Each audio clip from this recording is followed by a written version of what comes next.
O Espírito de Deus está aqui, operando em nossos corações, trazendo sua vida e poder, ministrando sua graça e amor. Olá, meus irmãos, minhas irmãs, é uma enorme satisfação revê-los através do estudo da Palavra de Deus. Eu gostaria, antes de iniciar o estudo dessa semana, de convidá-los para a palavra de oração.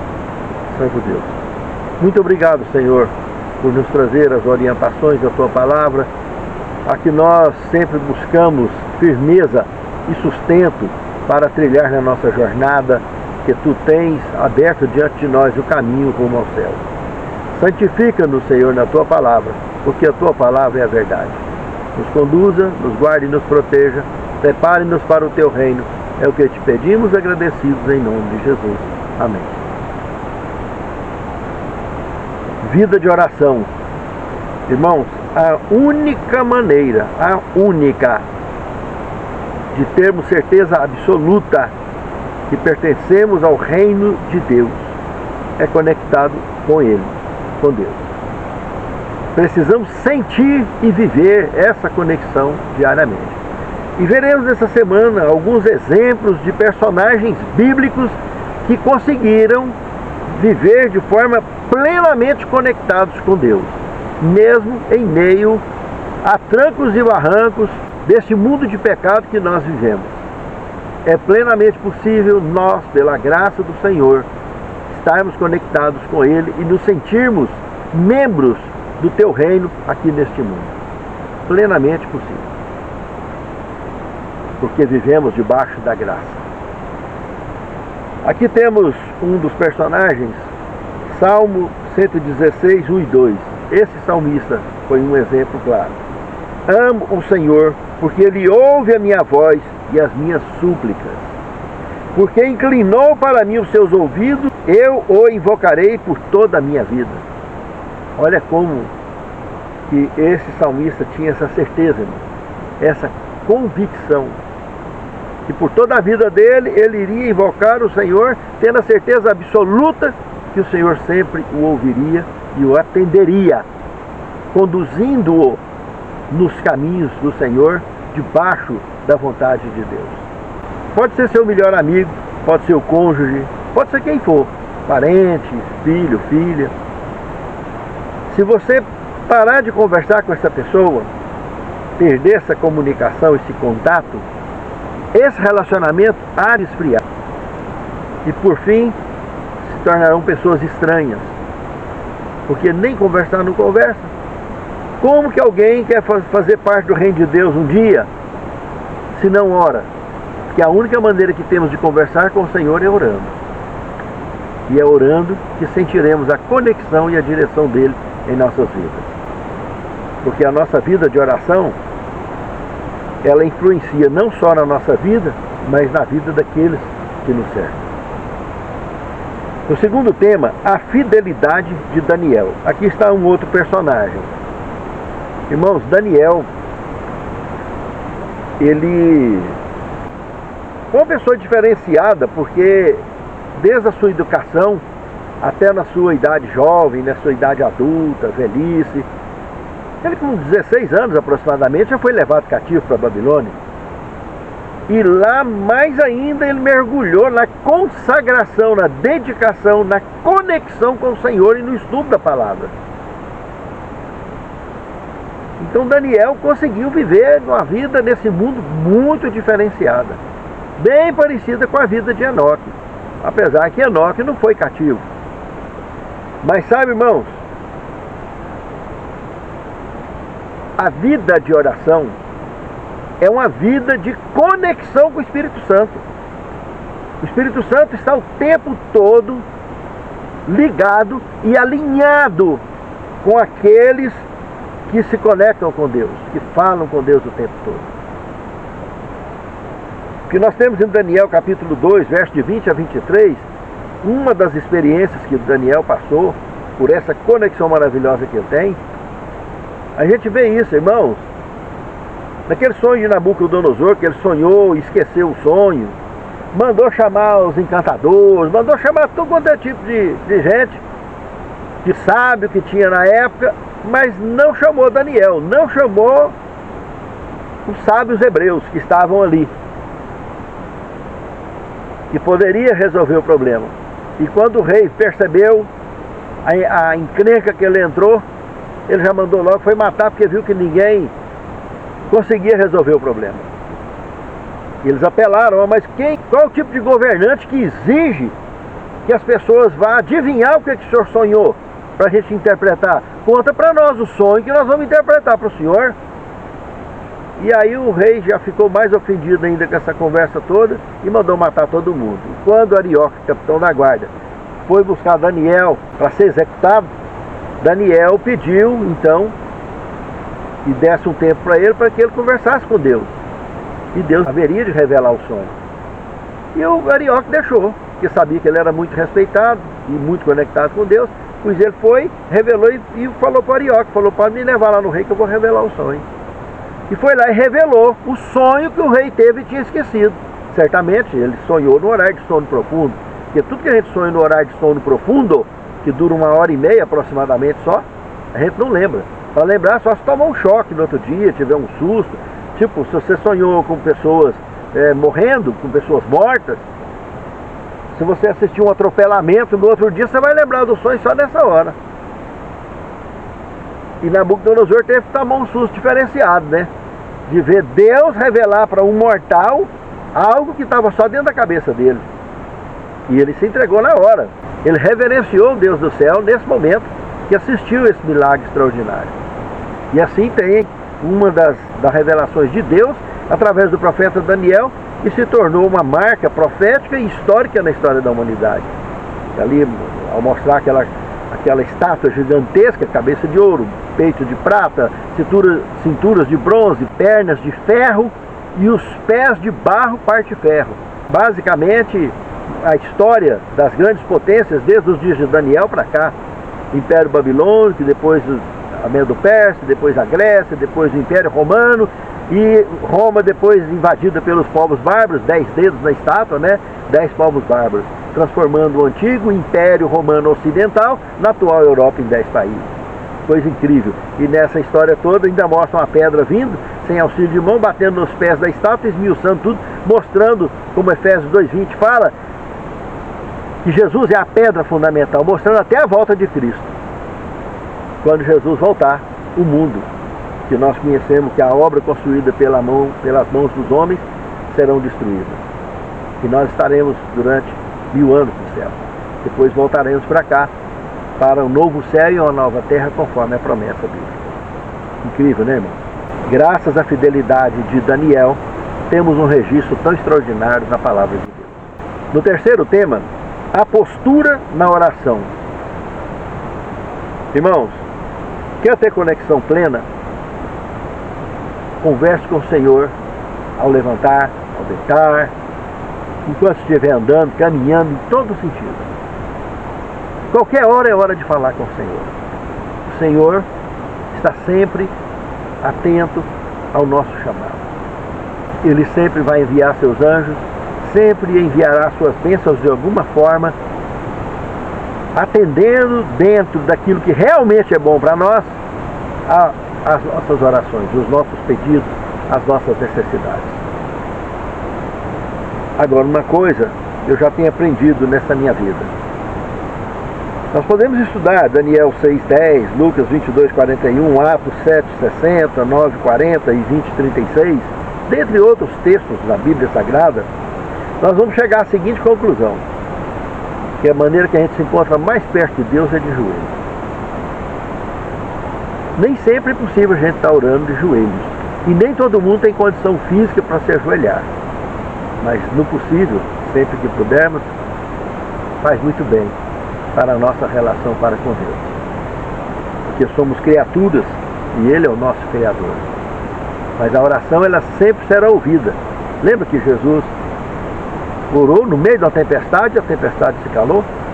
Dentre outros milagres tanto dos apóstolos quanto dos personagens do Antigo Testamento, em circunstâncias diversas, a oração sempre será atendida daqueles que realmente se conectam com o Senhor, que buscam essa conexão plena pela fé. No quarto tema, Enoque andou com Deus. Irmãos, se estudarmos Gênesis 5, de 22 a 24, é suficiente para perceber que esse personagem, que andou mais de 300 anos, 360 anos com Deus aqui nesse mundo, gerou filhos e filhas, evidentemente tinha uma esposa, mas ele se conectou tanto com Deus, que Deus acabou o tomando para si, levou para o reino eterno. Ele se tornou um habitante do reino eterno. Irmãos, é uma experiência tão extraordinária saber que alguém teve face a face com Deus, como os nossos primeiros pais, antes de pecarem no jardim. Isso é algo muito gostoso, irmão, muito lindo. E lembrar que Deus, Ele não nos chama para vivermos como eremitas, não, isolados do mundo e da sociedade. Nada disso. Isso não foi o caso de Enoque. Enoque, ele andou com Deus porque andar com Deus é ser útil ao semelhante. Lembra que a lei de Deus se resume em amor? Amar a Deus acima de tudo e o próximo como a si mesmo? Precisa haver essa conexão missionária do ser humano, porque a lei de Deus se resume em amor. Está conectado com Deus, ele estava conectado com o semelhante também, sendo útil àqueles que o cercavam. Enoque cumpriu com a sua missão de forma plena diante de Deus e diante dos homens.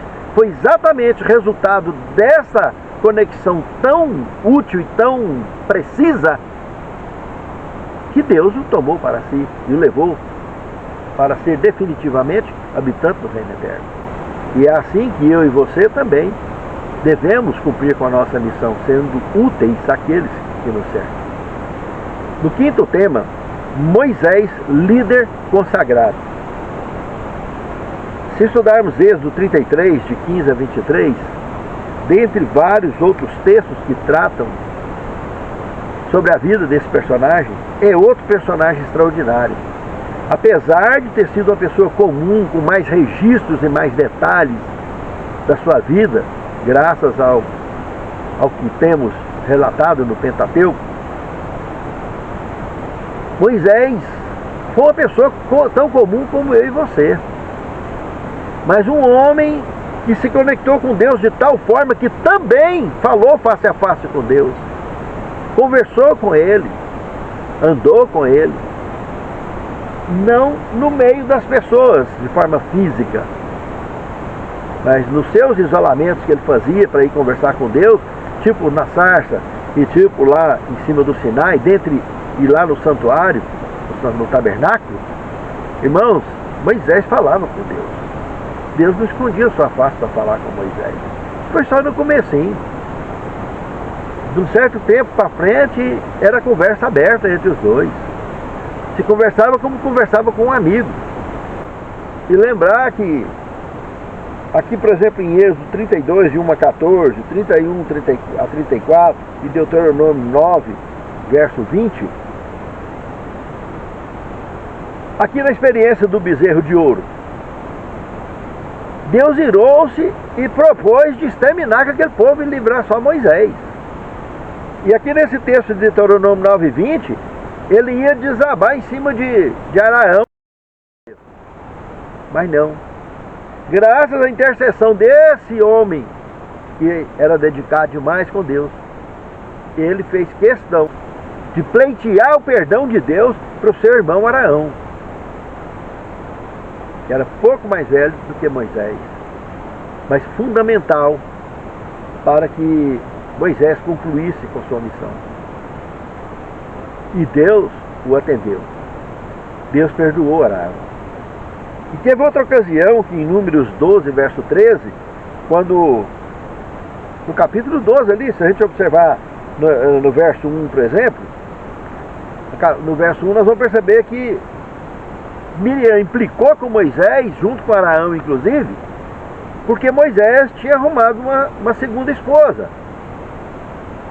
uma mulher cuxita. E aí ela arrumou aquela encrenca todo dia, aquela implicação, e o Senhor veio e intercedeu por Moisés e emplacou uma lepra em cima dela. No capítulo 12, no verso 1, a gente vê o motivo da rebelião dela, que foi exatamente por causa do casamento de Moisés com essa cuxita, com essa mulher cuxita. E lá em Juízes, capítulo 1, verso 16, mostra esse segundo sogro de Moisés também, né, o Queneu, que era o sogro de Moisés. Uma implicação quase fatal, meus irmãos. Ela pegou a lepra, mas Moisés intercedeu por ela assim mesmo, sabendo que ela tinha armado esse esquema todinho de implicação contra ele, junto com Arão, e Moisés intercedeu por ela e por Arão. E Deus foi misericordioso e acudiu. No sexto tema, Moisés intercede pela oração. Intercedeu por eles, intercedeu pela nação. No capítulo 32, verso 31 e 32, a gente vê essa intercessão poderosa. Em Deuteronômio, capítulo 9, verso 25, e no capítulo 10, verso 10, a gente pode ver Moisés aí passando 40 dias de conexão direta com Deus. Nesses 40 dias de conexão direta, irmãos, para alimentar era só lá com Deus, porque ele não descia para nada. Tudo que ele tinha que fazer no cotidiano dele estava lá na relação com Deus, estava junto com Deus. Ele passava invernado 40 dias conectado com Deus direto. Por isso que ele andou com Deus de tal forma, e não foi à toa que quando ele morreu, ele foi ressuscitado e passou a ser cidadão do reino eterno também. Sim, meus irmãos, Elias foi outro personagem que também se conectou de tal forma que foi levado vivo num carro de fogo. E Moisés e Elias vieram aqui visitar Jesus quantos e quantos anos mais tarde, né? Lá no Tabor, no registro de capítulo 9 de Marcos, de Mateus, nós temos o registro da transfiguração, onde Elias e Moisés vieram visitar Jesus. Porque foram pessoas que se conectaram de forma extraordinária com o Senhor. Eu e você precisamos de nos conectarmos o tempo todo, irmãos, porque nós estamos chegando no desfecho do conflito e precisamos romper essa questão de uma vez por todas. Ter a certeza de onde estamos pisando no tempo profético e o que é que precisamos fazer de fato para poder, em muito breve, irmos ao encontro com o Senhor nos ares. O sétimo tema, o Senhor está de olho.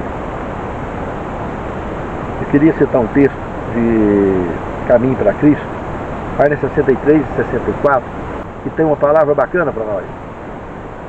Seu coração repleto de amor se enternece com nossas tristezas e expressões de pesar.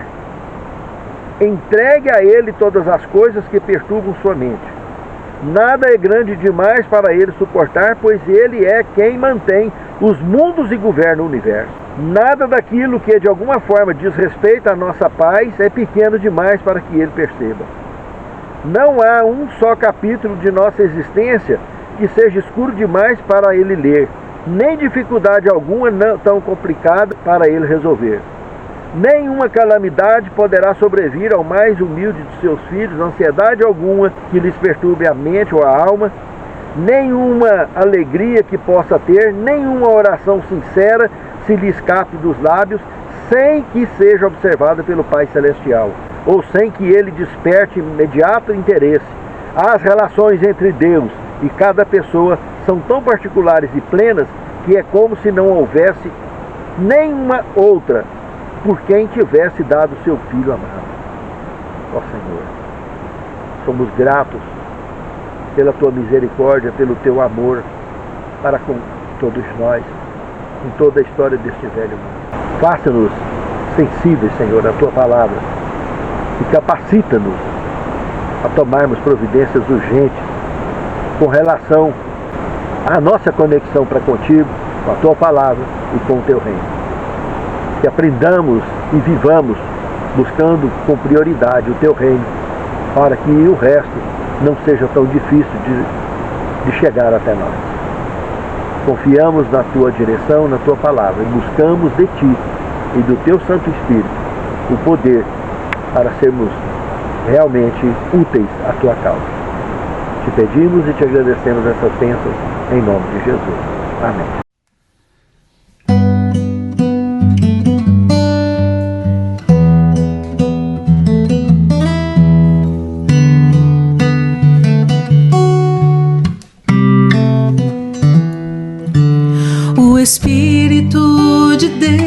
está aqui.